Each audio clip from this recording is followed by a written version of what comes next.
چلا ان کے راستے پر جن پر انعام ہوا. پتا چلا قرآن تو سب پڑھ رہے ہیں لیکن چلا ان کے راستے پر جن پر انعام ہوا.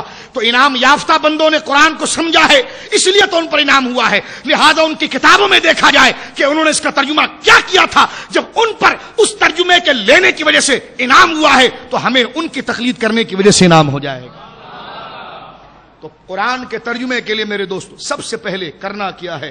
حدیث کو سامنے رکھنا ہے, حضور کے صحابہ کے اقوال کو سامنے رکھنا ہے, تابعین کے اقوال کو سامنے رکھنا ہے, پھر امت کے وہ عظیم افراد. یہ بنیاد میں بتا رہا ہوں قرآن کو پڑھنے سے پہلے آئیے قرآن کا ترجمہ کرتے. میں نے کہا اتنی آسان بات ہے تو یہ اتنی جو تفصیل علماء نے لکھی ہے, اتنی موٹی موٹی اصول کی کتابیں لکھی ہے, اس کی وجہ کیوں پیش آئی؟ اس لیے کہ قرآن ایسی کتاب نہیں ہے جس کو ہر شخص سمجھ سکے. لوگ کہتے ہیں قرآن کہتا وَلَقَدْ يَسَّرْنَا الْقُرْآنَ لِلذِّكْرِ فَهَلْ مِن مُدَّكِرٍ.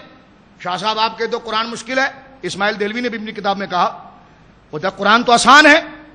یہ بھی ایک بہت بڑا جھوٹ ہے, اس لیے کہ یہ آیت جو ہے نا وَلَقَدْ يَسَّرْنَا الْقُرْآنَ لِلذِّكْرِ, اس ذکر کا معنی 1400 سال سے کیا کیا گیا, ذرا تفسیر اٹھا کر دیکھیے.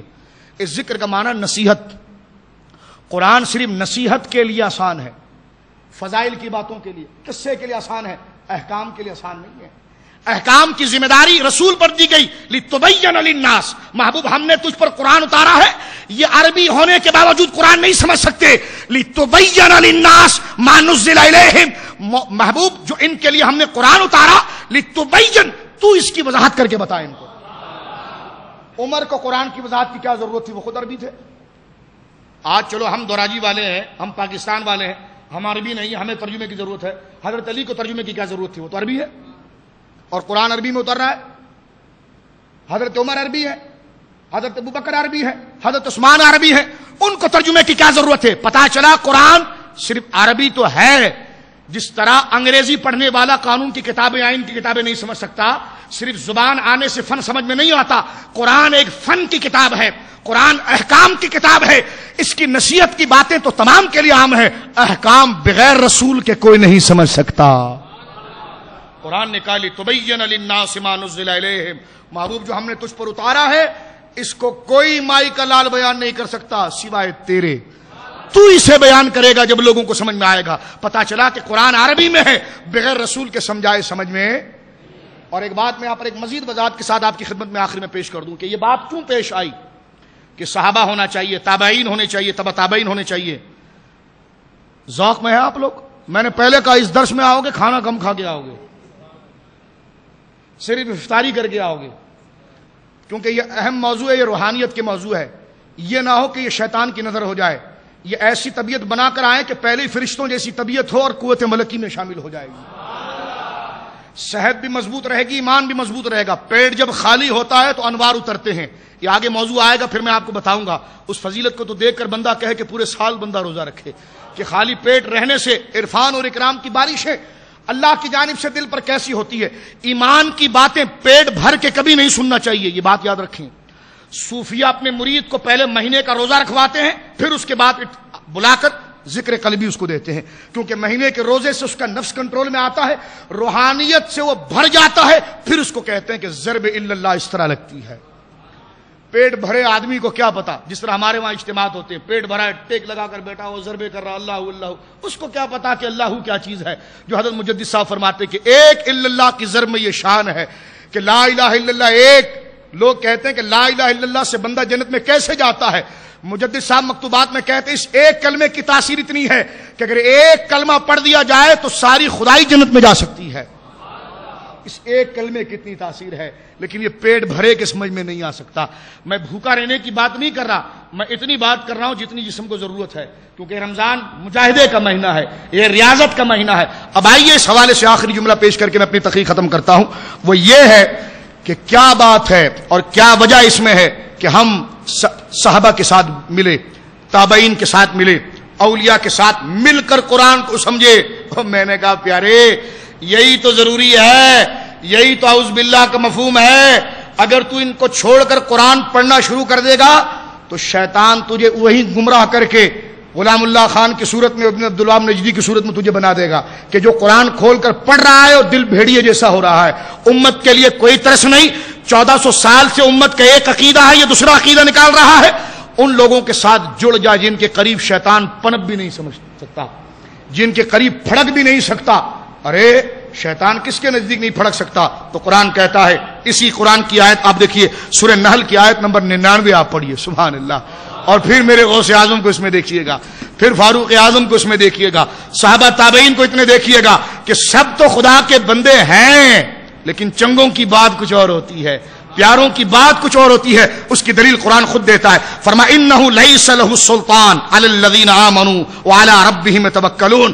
ابلیس تو بیٹھے گا تو میرے ہی راستے میں نا، لوگوں کو گمراہ کرنے کے لیے، لیکن انہ لیس لہ السلطان، تیرا زور نہیں چلے گا، علی الذین آمنوا وعلی ربہم یتوکلون، میرے ان بندوں پر جو مجھ پر ایمان لاتے ہیں اور مجھ پر بھروسہ کرتے ہیں، ان پر تیرا زور نہیں چلے گا۔ وہ کیسے لوگ ہیں کہ ان پر زور کیوں نہیں چلتا؟ تو خدا ان کی شان بیان کرتا ہے، فرمایا ان الذین اتقوا، وہ لوگ جو ہم سے ڈرتے ہیں، جو ہمارا بننا چاہتے ہیں، اذا مسہم طائف من الشیطان، جب شیطان ان کے دل میں کوئی برا خیال ڈالنے کی کوشش کرتا ہے، تذکروا، تو وہ خبردار ہو جاتے ہیں۔ یہ کہاں سے خیال آ گیا؟ شیطان سے بچنا ہے تو ہمیشہ لاٹھی لے کر بیٹھنا پڑے گا، جنت چاہیے تو لاٹھی لے کر بیٹھنا پڑے گا، ہر خیال پر لاٹھی لے کر بیٹھنا پڑے گا۔ قرآن کہتا ہے ہمارے بندے، آج ہم کہاں پر ہیں میرے دوستو، ہمارے ذہنوں میں نہ جانے کتنے خیال آ جائے، ہر خیال ہم قبول کرتے ہیں۔ اللہ فرماتا ہے جو میرے بندے ہوتے ہیں ان کی شان کیا ہے، اذا مسہم طائف من الشیطان، جب شیطان انہیں مس کرتا ہے، خیالات ڈالتا ہے، تذکروا، تو وہ خبردار ہو جاتے ہیں، فاذا ہم مبصرون، اور اسی وقت ان کی آنکھیں کھل جاتی ہے کہ یہ تو شیطان کا خیال ہے۔ جیسا غوث پاک کی بات میں نے آپ کو بتایا تھا، عبد القادر تجھ پر فرض معاف ہو گئے، اسی وقت غوث اعظم خبردار ہو گئے، قرآن کی آیت صادق آ رہی، تذکروا، فوراً خبردار ہو گئے، کہا اعوذ باللہ من الشیطان الرجیم۔ بادل چھٹ گیا، شیطان سامنے آ گیا، کہا واہ عبد القادر تیرے علم نے تجھے بچا دیا۔ تو آگے کیا، فائدہ ہم مبصرون، فوراً آنکھ کھولی، کہا ھذا من فضل ربی، میرے علم کی کوئی شان نہیں ہے، یہ میرے رب کا فضل ہے۔ دعا کریں اللہ رب العالمین ہمیں شیطان کے مکر و کید سے محفوظ فرمائے۔ میں نے آج کے درس میں بہت ضروری باتیں آپ حضرات کی خدمت میں کی عقیدے کے حوالے سے۔ اگر ترجمہ قرآن درس کسی کا بھی سنیں، میں پابندی نہیں لگاتا، جائیں، لیکن اس اصول کے ساتھ سنیں، اس اصول کے ساتھ سنیں۔ اور یہ اصول وہ نہیں جو میں نے گڑھے ہیں، یہ وہ اصول ہے جو آپ کی عقل بھی قبول کر رہی ہے اور آپ کا ایمان بھی قبول کر رہا ہے، اور آج تک یہ اصول ہے۔ اس اصول کے تحت کسی کا بھی درس سنیں، گھوم کر کنز الایمان پر نہ آ گئے تو پھر مجھ سے کہنا، اہل سنت کا ہے بیڑا پار اصحاب حضور، نجم ہے اور ناؤ ہے عطرت رسول اللہ کی۔ میرا مقصد صرف آپ کے ذہنوں کے اندر عقیدے کی بات جو ہے، ضروری بات، وہ پہنچانا ہے، تاکہ آپ نے اپنا قیمتی وقت دیا ہے اس سے آپ بہرہ مند ہو سکے۔ میرا مقصد نہ کوئی تنظیم ہے، نہ آپ کو مرید بنانا ہے، میرا مقصد یہ کہ جو حق ہے وہ آپ تک پہنچا دینا ہے۔ میں چاہتا تو اس سے ہلکے موضوع رکھتا جس پر آپ بھی سبحان اللہ کہتے اور لائن لگا کر میرا ہاتھ چومتے، لیکن نہیں، مجھے بھی اپنی آخرت سنوارنی ہے، آپ کو بھی اپنی آخرت سنوارنی ہے۔ تو پہلی چیز ایمان ہے، یہ بظاہر کڑوا تو ہے لیکن اس کو زبان پر رکھ لو گے تو شہد سے زیادہ میٹھا ہے، شہد سے زیادہ میٹھا ہے۔ دعا کریں اللہ رب العالمین تمام کی حاضری کو قبول فرمائے، اللہ رب العالمین تمام پر اپنا خاص فضل و کرم فرمائے۔ دعا فرمائیے حاجی حنیف طیب صاحب کے لیے، کہا گیا ہے کہ وہ مریض ہیں، اللہ ان کو صحت کاملہ عطا فرمائے۔ قبلہ شاہ رب الحق قادری صاحب کے صاحبزادے سراج الحق صاحب اسپتال میں ایڈمٹ ہیں، سیریس ہیں، دعا فرمائے اللہ ان کو بھی شفا کاملہ عاجلہ مرحمت فرمائے۔ جتنے ہمارے علماء اور ہمارے دیگر جو صالحین کی اولاد ہیں، اللہ ان کی حفاظت فرمائے، ان کے علم عمل میں برکتی مرحمت فرمائے۔ اللہ رب العالمین آپ تمام کی حاضری کو قبول فرمائے۔